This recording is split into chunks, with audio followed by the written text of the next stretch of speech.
قرآن میں اللہ کے بعد سب سے زیادہ نام جس کا ہے وہ شیطان ہے. کسی پیغمبر کا بھی نام نہیں دے پایا. ہاں سارے پیغمبروں کے نام جمع کریں نا, جتنی دفعہ ریپیٹ ہوئے ہیں اس سے زیادہ شیطان کا نام آیا ہوا ہے. تو آپ کو نکال سکتا ہے. السلام علیکم ورحمۃ اللہ وبرکاتہ. وعلیکم السلام ورحمۃ اللہ. ڈاکٹر صاحب کیسے ہیں آپ؟ ٹھیک ٹھاک ہیں؟ اللہ کا شکر الحمدللہ. یہ آپ ابھی آئے ہیں, گھر میں داخل ہوئی ہیں, تو میں یہ ویڈیو دیکھ رہا تھا تو میرے ذہن میں اچانک آیا کہ کیا کوئی بہت کوانٹیٹیو ریسرچ کرتے ہیں حضرت ہمارے انجینئر مرزا صاحب. ہاں جی تو یہ جو انہوں نے کہا ہے کہ شیطان کا جو نام ہے جی جی قرآن مجید میں اتنا زیادہ آیا ہے کہ تمام انبیاء کے نام آپ ملا لیں.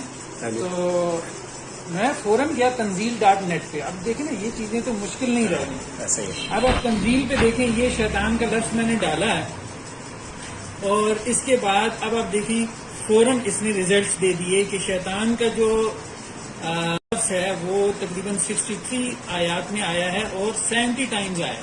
ٹھیک ہے ٹھیک ہے.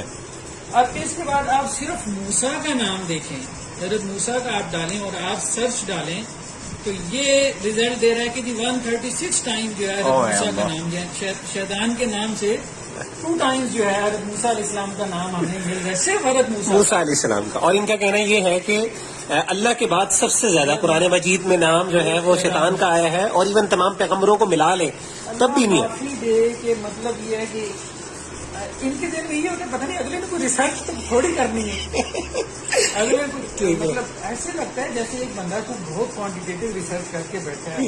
اللہ ہدایت دے اس بندے کو. اس پہ انشاءاللہ العزیز ڈاکٹر صاحب ہمارا میرے خیال ہے ایک پروگرام دوبارہ کرتے ہیں, اور I think let's we need to discuss few more things. ہمیں کچھ چیزیں اور بھی کور کرنی ہیں ان کے بارے میں انشاءاللہ. تو سون انف ہم انشاءاللہ ایک اور پروگرام کرتے ہیں. جزاک اللہ خیر. السلام علیکم و رحمۃ اللہ.